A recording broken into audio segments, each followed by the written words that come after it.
კი ბატონო, პირველ რიგში მადლობა მინდა გითხრათ მოგახსენოთ მოწვევისთვის, რაც შეეხება საზოგადოებრივ მაუწყებელს, ბოლო დროს ყველაზე ხშირი ფრაზა, რაც მე მესმის ჩემი მეგობრებისგან, კოლეგებისგან საზოგადოებრივ მაუწყებელთან დაკავშირებით, ეს არის ფრაზა თავზე დაგვახიეს კანონი.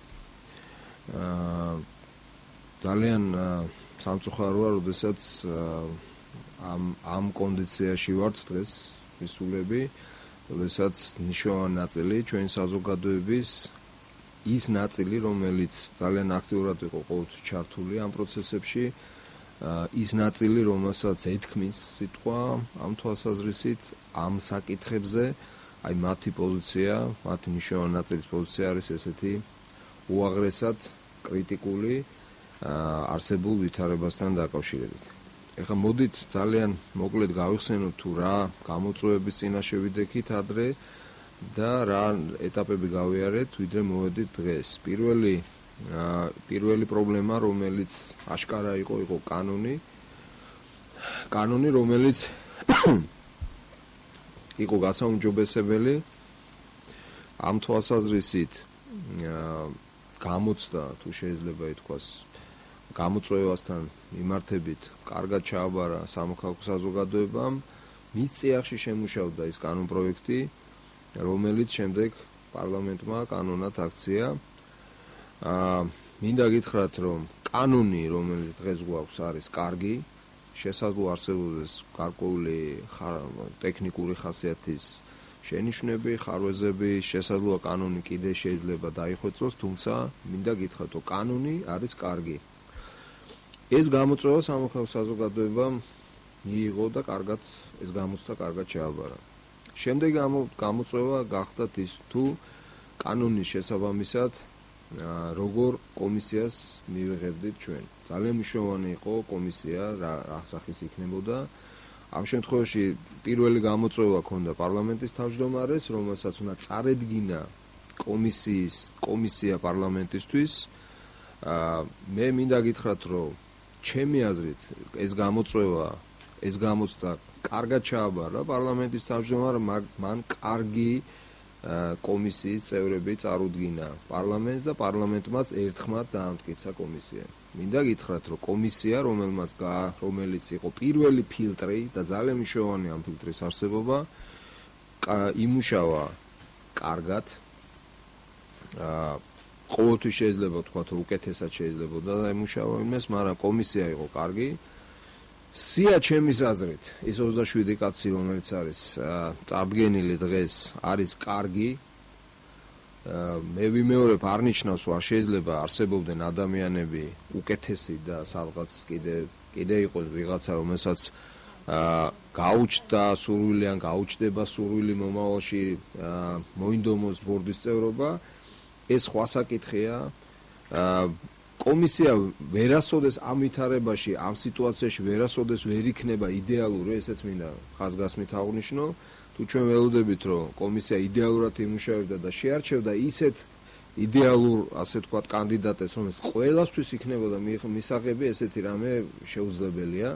ამიტომ ჩვენ უნდა ვიყოთ რეალისტები და ვთქვათ, კარგია თუ არ არის კარგი. ამ შემთხვევაში მე პირდაპირ ვამბობ, რომ ის შემადგენლობა, რომელიც კომისიამ წარადგინა პარლამენტისთვის, არის კარგი. ეხლა მოდით გადავიდეთ შემდეგ ეტაპზე. რა ხდება ამის შემდეგ? ამის შემდეგ ხდება ის, რაც არის ყველაზე სერიოზული, ასე ვთქვათ, პრობლემა, რამაც ამ პროცესმა ჩვენ დავანახა, რომ ვართ სერიოზული პრობლემების წინაშე. სამწუხაროდ მინდა გითხრათ, სამწუხაროდ უმრავლესობამ პარლამენტში და საბოლოო ჯამში პარლამენტმა ვერ უპასუხა სათანადოდ ამ გამოწვევას და ვერ მოახერხა იმ პირობებში, როდესაც დროს აქვს მნიშვნელობა, იმიტომ რომ ნებისმიერი დღე, რომელიც იკარგება დღეს, არის გაბჭებული საქმე. და აი ამ ფორსირებულ, აი ესეთ ვითარებაში მათ ვერ მოახერხეს დაეკომპლექტებინათ სამეურო საბჭო საზოგადოებრივ მაუწყებელს. გაფუჭდა, შემიძლია პირდაპირ გითხრათ, გაფუჭდა საქმე. ეხლა რატომ შეიძლება ეს მოხდარიყო? როდესაც საერთოდ პოლიტიკოსები ერევიან საქმეში, ყოველთვის და თუ ეს დიდი ოდენობაა მათი ჩარეული, თუ ეს ხდება მაშინ, როდესაც ფრაქციები მონაწილეობენ და ასე შემდეგ, ცხადია, რომ არსებობს გარკვეული, თქვათ, ამას ახლავს გარკვეული პროცესიდან, შესაძლოა ამას პოლიტიკური ვაჭრობის პროცესით ქვია დავარქვათ, მაგრამ პოლიტიკური ვაჭრობა არ გულისხმობს იმას, რომ ჩვენ ვაქციოთ საზოგადოებრივი მაუწყებლის ფორმირება, ვაქციოთ თემად, რომელიც ძალიან გავს ჯიხურში, რომელიღაც პატარა ჯიხურში თუ ძველად გახსოვთ, ბუტკას უძახდნენ, ბუტკაში გარიგებებს და ეს არ არის, არ სერიოზულია, არასწორია, აბსოლუტურად მიუღებელია და დღევანდელი ვითარება მე მაგონებს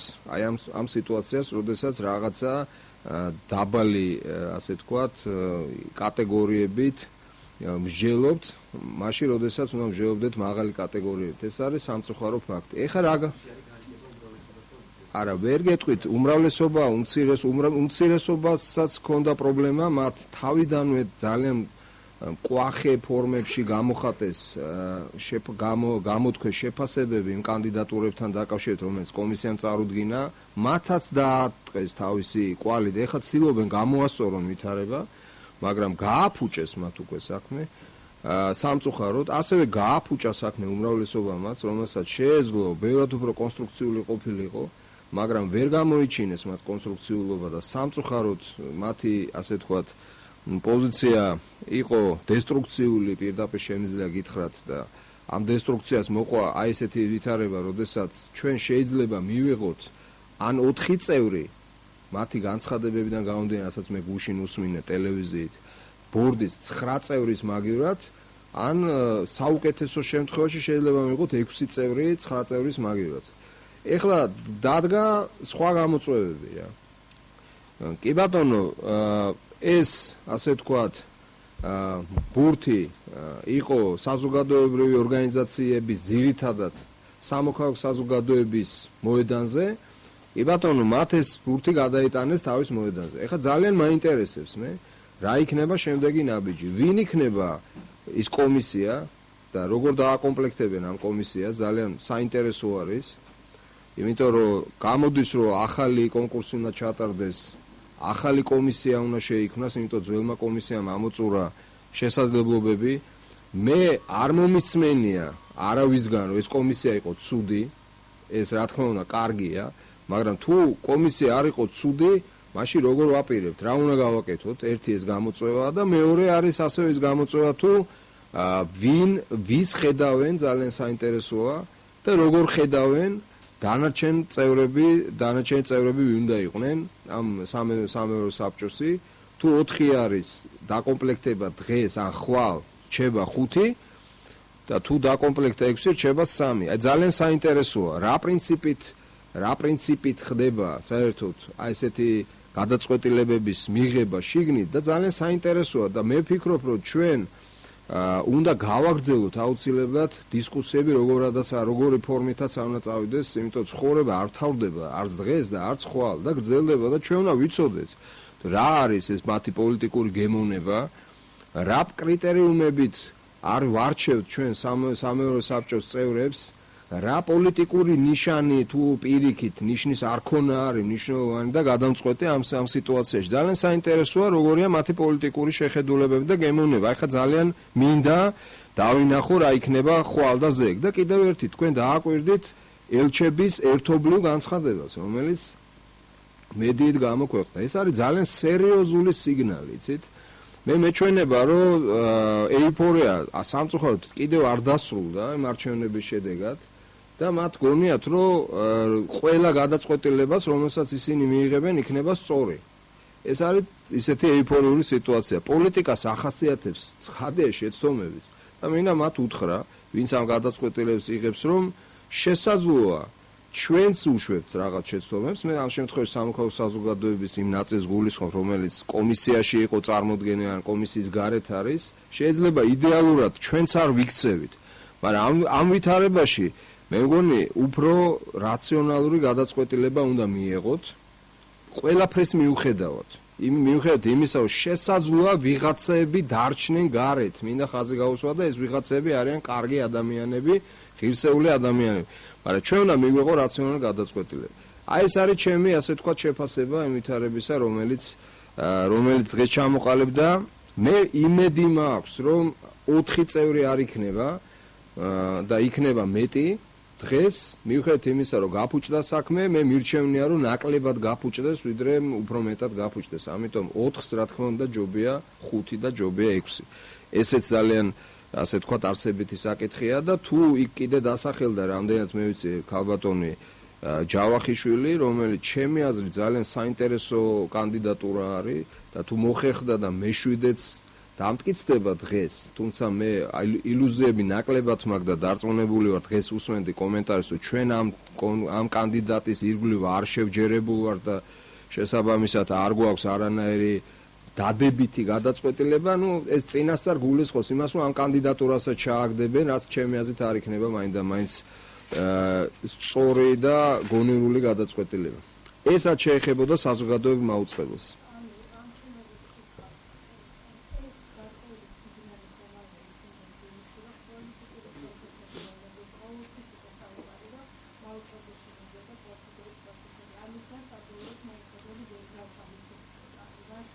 იცით რა არის ეს დიახ დიდი მადლობა იცით რა თვითონ ის რომ პროცესი ასე რთულად მიდის ნიშნავს იმას რომ ერთი ფეხით ჩვენ ისევ წარსულში ვართ ჩარჩენილები ეხლა ერთი ფეხი გადავდგით წინ ეს ნიშნავს რომ კარგი კანონი მივიღეთ კომისია კარგი შეიქმნა ნაწილობრივ და წინ გადავდგით ნაბიჯი, მაგრამ როგორც ჩანს ერთი ფეხი კიდე სადღაც იქ არის რა. ეხლა აქ დგას საკითხი ესე. რომელი ფეხი ამოქმედდება რა. ის ფეხი რომელიც წარსულშია ჩარჩენილი უკან წაიყოლებს იმ ფეხს რომელიც წინ არის გადადგმული და ისე უკან დავრჩებით ორივე ფეხით თუ მოახერხებთ ერთად საერთო ძალისხმევი და სხვა შორის მედიის როლი ძალიან დიდია. და ის ფეხი რომელიც წარსულშია დარჩენ ისე წინ წამოვა რა ისიც წამოვა წინ აი ახლა დგას ესე საკითხი რა ამიტომ ძალიან სერიოზულად უნდა დავფიქრდეთ იმ ვითარებაზე ეხლა რაც ნიშნავს ზოგადად მედიისთვის პირდაპირ გეტყვით რა საზოგადოებრივი მაუწყებელი ჩემი აზრით არის ლაკმუსი რა იქნება ხვალ ზოგადად მედია გარემოსთან დაკავშირებით რა ეს პირდაპირ შეიძლება ითქვას ეს არის ის გამოწვევა რომელიც ან კარგად დასრულდება ან ცუდად დასრულდება. თუ კარგად დასრულდება, არა მხოლოდ საზოგადოებრივი მაუწყებლისთვის დასრულდება კარგად, არამედ ზოგადად დასრულდება ყველასთვის, მთელი მედიისთვის კარგად და თუ ცუდად დასრულდება, ეს ნიშნავს, რომ მთელი მედიის პრობლემა, ამიტომ ეს არის ხედვა პოლიტიკური მედიასთან მიმართებით. და ამიტომ ილუზიებში არ უნდა ვიყოთ. ამიტომ ჩემი დიდი თხოვნა არის იმ ხალხთან, რომელიც იღებს გადაწყვეტილებებს, რომ ასეთი კუთხითაც შეხედოს ამ პრობლემას რა. ჩვენ არ გვჭირდება ზედმეტი ბრძოლა, ჭიდაობა და კიდევ ისეთივე ომებში ჩართვა, ეს არავის არ ჭირდება, არც მედიას ჭირდება, როგორც იყო წინა დროს. არ გვჭირდება ჩვენ ესეთი ვითარება მომავალში. ამიტომ ვამბობ რას, რომ დავაკვირდეთ, რას გვეუბნება ჩვენ სამოქალაქო საზოგადოება დღეს, დავაკვირდეთ თუ რას გვეუბნებიან ელჩები დღეს. ისინიც ხო საქართველოს მოქალაქეები არ არიან, ისინიც ხო მოტყუებულები არ არიან. ისინიც ხო ილუზიებში არ არიან. ისინიც ხო ბავშვები არ არიან და გამოუცდელები თუ რა არის დემოკრატია და ასე შემდეგ. შეიძლება ჩვენა ვართ გამოუცდელები, როდესაც ესეთ შეფასებებს ვაკეთებთ, მაგრამ როდესაც მთელი კორპუსი ელჩების ერთი და იგივეს გეუბნება, შესაბამისად გარკვეული დასკვნები აქედან უნდა გამოიტანოთ.